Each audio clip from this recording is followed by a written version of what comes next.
UAPs, gravity propulsion systems. This is what Bob Lazar talked about. This will not go well. What he's saying is that there's some sort of stable element that gets bombarded with electricity and it creates this gravity wave. Basically, any claim made by Bob Lazar can be reasonably dismissed offhand. For those who don't know, he's a guy who was hired as a technician by a contracting firm working at Los Alamos National Lab.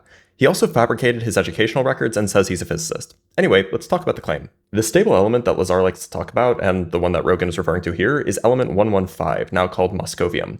The trouble is, in 2003, the element was synthesized for the first time, and it's very unstable. Now, Lazar claims that there's a version of moscovium with 184 neutrons rather than 175 that makes it stable. The trouble is that if that were the case, it would be present naturally on Earth, like every other stable element.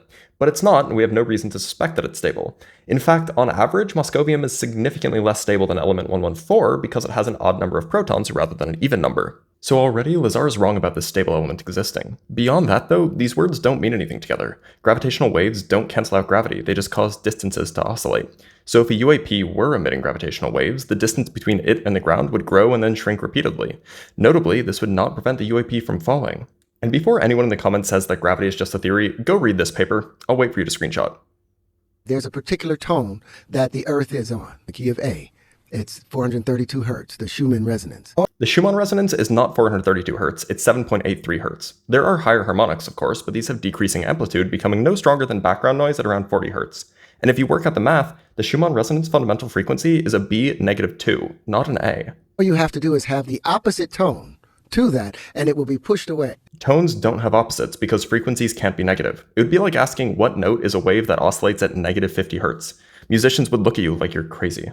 But beyond that, frequencies don't push. The very definition of a frequency is that it's an oscillation, meaning that something is moving back and forth.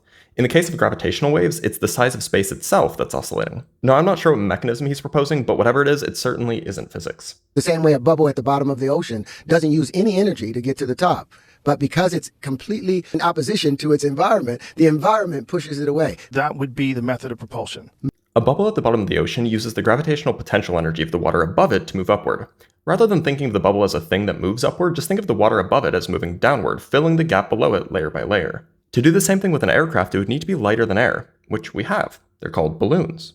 But if I'm being extraordinarily charitable, Terrence is suggesting that gravitational waves can manipulate the relative density of the surrounding air to make a UAP float in the desired direction. But this has some huge problems. In principle, one could change the density of air by emitting gravitational waves in a particular way, but gravitational waves are weak, which means that you need a ton of energy to significantly affect matter with them. And the more energy you carry, the heavier you are, and hence the more you need to affect the air around you to cause propulsion.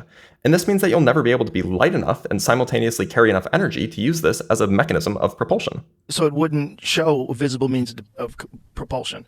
Just like these UAPs don't show visible means of propulsion. They don't have a heat signature. But let's say you forget all that, and you're using gravitational waves to propel you through the air. It would be absolutely detectable, as the air would become denser than water behind the UAP. And that would be very visible, as the change in refractive index would be huge. And then you could figure out how to manipulate that how. Take the frequency of the Earth and find out what's the equal and opposite tone to it. I'm starting to think that the bubble analogy had nothing to do with what Terrence was talking about, because the bubble has nothing to do with frequency, which is a shame because it's a cool sci-fi idea, even if it's not actually possible. Instead, he's stuck on this frequency thing, which is the same nonsense Crystal Girlies obsess over. And I'm not sure how many times I can say this, but tones don't have equal and opposite. How fast could this thing go? You decouple from the Earth, you move at, what's the Earth moving? At 1,000 miles an hour? What does that mean? Your position on Earth has nothing to do with the frequency of anything. It's not like you could play a certain note on a stereo and Earth's gravity stops working. The gravity is there. Any mechanism of flight has to deal with that. In that sense, you could move at insane speeds and not experience G-force. No, nothing whatsoever. Any mechanism of propulsion that involves traveling through space will lead to G-forces. That's what the linchpin or the angles of incidence allows, because now we can decouple from these 6 relative positions. So, what? Ever flown in a fighter jet before? Yeah. You feel those insane G-forces. What that is the resistance of the Earth itself. It's not the resistance of the Earth, it's the resistance of your body to motion. G-forces would happen in space too, even if you're a billion miles away from anything. As long as you're accelerating, you feel the G's. This is literally Newton's first law, which you learn on like the first day of physics class. If you decouple from them, then you have no force pushing you through, and you can essentially travel instantaneously to anywhere if you have the right frequency. The right frequency. It's all frequency. Again, if you're going from stationary to not, you'll feel a G-force. And no, it's not all frequency. None of that is anything. Please leave the physics to the physicists. Joe, you've done a disservice to the world, and Terrence, you should talk to someone.